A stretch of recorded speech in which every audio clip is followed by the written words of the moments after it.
کر لیا, خدا کا قانون کی نافرمانی کر دی, ڈس اوبیڈینٹ ہو گیا, نافرمانی ہو گئی, جہنم کا مستحق ہو گیا ان کے حساب سے. اب اللہ تعالیٰ اس کے بارے میں کیا فرماتا ہے؟ اللہ تعالیٰ فرماتا ہے وَإِذَا جَاءَكَ الَّذِينَ يُؤْمِنُونَ بِآيَاتِنَا فَقُلْ سَلَامٌ عَلَيْكُمْ كَتَبَ رَبُّكُمْ عَلَى نَفْسِهِ الرَّحْمَةَ. اور ہماری آیتوں کو ماننے والے جب تیرے پاس آئیں تو کہہ دو کہ تم پر سلام ہو, رب نے اپنے ذمے رحمت لازم کی ہے. سو جو تم میں سے, اب یہ جب من عاملہ منکم سوءا بجہالہ, تم میں سے جو بے سمجھی سے, ناواقفیت سے کوئی برا کام کرے, پھر اس کے بعد توبہ کرے اور نیک ہو جائے تو بے شک وہ بخشنے والا اور مہربان ہے. ایک آیت دوسری میں پڑھتا ہوں, پھر میں اس کا نتیجہ بیان کرتا ہوں. یہ سورہ شورا کی 25 آیت پر ہے, لیکن توبہ کی قبولیت کے اوپر تو سینکڑوں آیات قرآن شریف میں ہیں. میں ثواب کے لیے صرف یہ دو پڑھ رہا ہوں.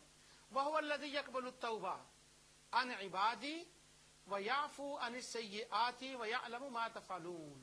اور وہی ہے جو اپنے بندوں کی توبہ کو قبول فرماتا ہے اور ان کے گناہوں کو معاف کر دیتا ہے, اور وہ جانتا ہے جو تم کرتے ہو. سبحان اللہ. اب ذرا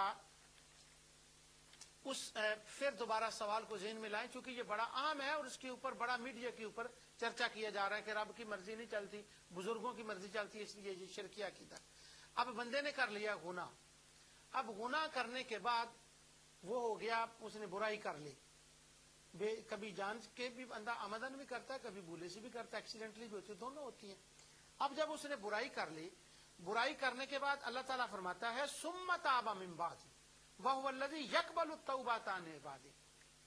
اس نے کی توبہ, توبہ کرنے کے بعد کہا یا اللہ تو مجھے بخش دے, اس کی توبہ ہوگی قبول, وہ بخشا گیا.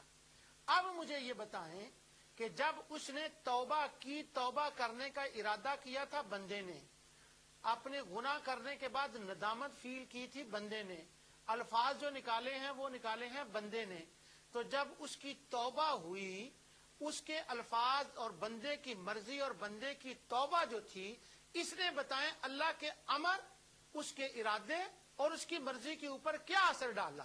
یعنی اس نے تو پہلے جب ڈس اوبیڈینٹ ہوا تھا, اللہ تعالیٰ نے تو اس وقت ارادہ کر لیا تھا کہ یہ جہنمی ہے, تو اب اللہ تعالیٰ کے اس ارادے کے مطابق تو اس کو جہنمی ہونا چاہیے.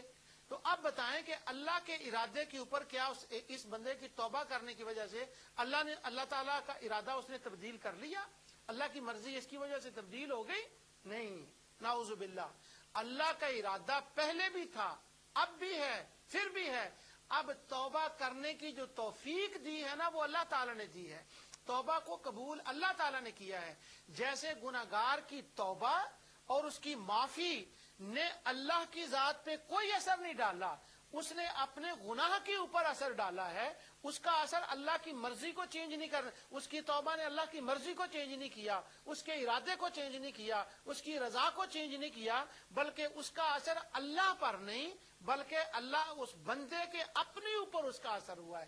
اسی طرح جب سفارش کرنے والا اللہ کے حضور سفارش کرتا ہے تو اس کی شفاعت کا اثر اللہ کی مرضی کے اوپر نہیں ہوتا, اللہ تعالیٰ کے ارادے کے اوپر نہیں ہوتا, اللہ تعالیٰ کے امر کے اوپر نہیں ہوتا, اس کے حکم کے اوپر نہیں ہوتا. اس بندے کی سفارش کا اثر گناہگار کے اوپر ہوتا ہے, اور اللہ تعالیٰ ان کو اعزاز دینے کے لیے ان کی دعا کو قبول فرما کے اللہ تعالیٰ کی ذات ان گناہگاروں کی مغفرت فرما دیتی ہے. جس طرح گناہگار اپنی دعا کر کے خدا کی رحمت کا مستحق بن جاتا ہے, اسی طرح شفاعت سے بندہ اللہ تعالیٰ کی رحمت کا مستحق بن جاتا ہے.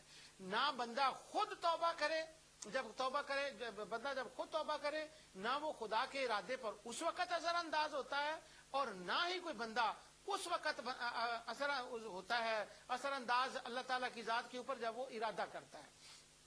تو یہ شفیع جو ہے, جو شفاعت ہے, یہ تو اللہ تعالیٰ کی ذات نے ایک بہانہ اور ہیلا بنایا ہے اپنے بندوں کو بخشنے کے لیے.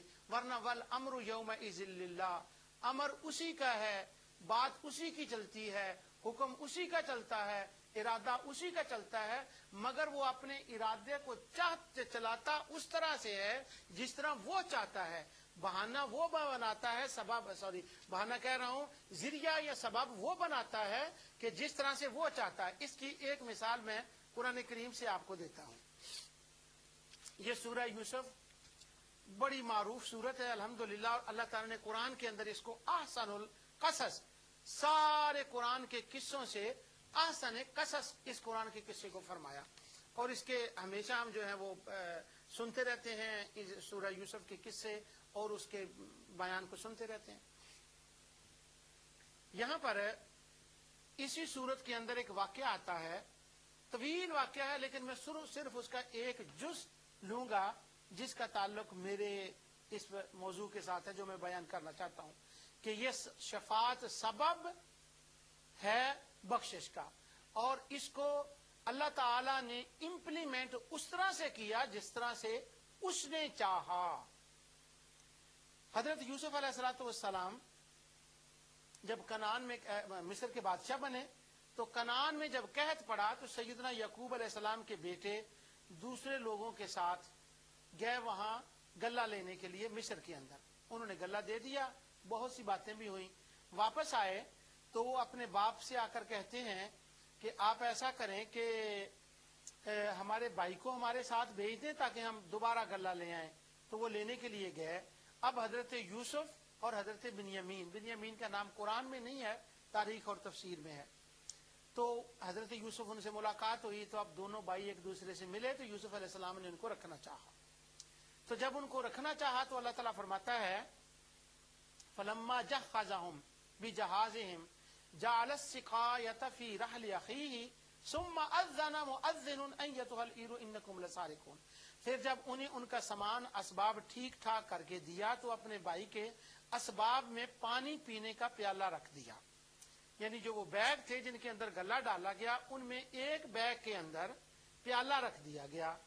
حضرت سیدنا یوسف علیہ السلام کا وہ پیالہ تھا، جب رکھ دیا گیا تو وہ لے کر چلے، تو بعد میں آواز دینے والے نے کہا ثم اذن مؤذن ایتھا العیر انکم لسارقون۔ پھر کسی نے پیچھے سے پکار کر کہا کہ تم پیالہ لے گئے ہو، چوری ہو گیا بادشاہ کا، وہ چورو تم واپس آؤ، بادشاہ کا پیالہ چوری ہو گیا۔ تو جب بنیامین کا بیگ کھولا گیا تو اس کے اندر سے وہ نکل آیا جیسے پلان کے مطابق رکھا گیا تھا۔ اب میں وہ سارا قصہ نہیں بیان کرنا چاہتا، لیکن سارے وہ قصہ اس میں ہے۔ تو جب وہ یوسف علیہ السلام اور ان کے درمیان گفتگو ہوئی تو اس کا نتیجہ گفتگو کا یہ تھا کہ اس کو ادھر چھوڑ دو تاکہ یہ بادشاہ کی خدمت کرے۔ اب حضرت یوسف رکھنا چاہتے تھے اپنے بھائی کو، جب بھائی کو پاس رکھنا چاہتے تھے انہوں نے یہ ہیلا کیا کہ بیگ میں خود ڈالا، حالانکہ انہوں نے چوری نہیں کی تھی۔ پھر ان کو کہا انکم لسارقون، چورو واپس آؤ، حالانکہ وہ چور بھی نہیں تھے، انہوں نے کوئی غلط بات بھی نہیں کی تھی۔ یوسف علیہ السلام نے خود یہ سارا کیا۔ تو آپ کی منطق اور فلسفہ کے مطابق یہ سارا بلیم تو یوسف علیہ السلام کو جاتا ہے، نعوذ باللہ، لیکن اللہ تعالیٰ نے حضرت یوسف علیہ السلام کی یوں صفائی بیان کی، اللہ نے خود پیغمبر کی نبی کی صفائی کو بیان فرمایا۔ اللہ تعالیٰ نے فرمایا وہ رکھنا چاہتے تھے اس کو پاس، فَبَدَأَ بِأَوْعِیَتِهِمْ قَبْلَ وِعَاءِ أَخِیهِ ثُمَّ اسْتَخْرَجَهَا مِنْ وِعَاءِ أَخِیهِ كَذَلِكَ كِدْنَا لِيُوسُف۔ پس یوسف نے ان کے سامان کی تلاشی شروع کی، اپنے بھائی کے سامان کی تلاشی سے پہلے پھر اس پیمانہ کو اپنے بھائی کے سامان زنبیل سے نکالا۔ ہم نے یوسف کے لیے اس طرح سے یہ تدبیر کی تھی، یعنی اللہ تعالیٰ یہ فرماتا ہے کہ یہ میری مرضی تھی، میں نے یوسف کو یہ تدبیر بتائی اور یوسف نے اس طرح سے کیا تو انہوں نے اپنے بھائی کو اپنے پاس رکھ لیا۔ اب میں یہ پوچھتا ہوں، یہ دنیا کے اعتبار سے یہ کتنی عجیب بات ہے کہ پیالہ رکھے، پھر ان پہ چوری کا الزام لگائیں، پھر ان کو واپس رکھیں، لیکن اللہ تعالیٰ نے فرمایا خبردار کذالک کدنا لیوسف، یہ میری مرضی ہے، میں نے بنیامین کو یوسف کے پاس رکھنا تھا، میں مالک ہوں، میں رازق ہوں، میں خالق ہوں، جیسے میری مرضی ہے میں چاہتا ہوں میں کرتا ہوں۔ اب جو میں نے کیا ہے، جو میں نے یوسف کو بتانے کے لیے کیا ہے، والامر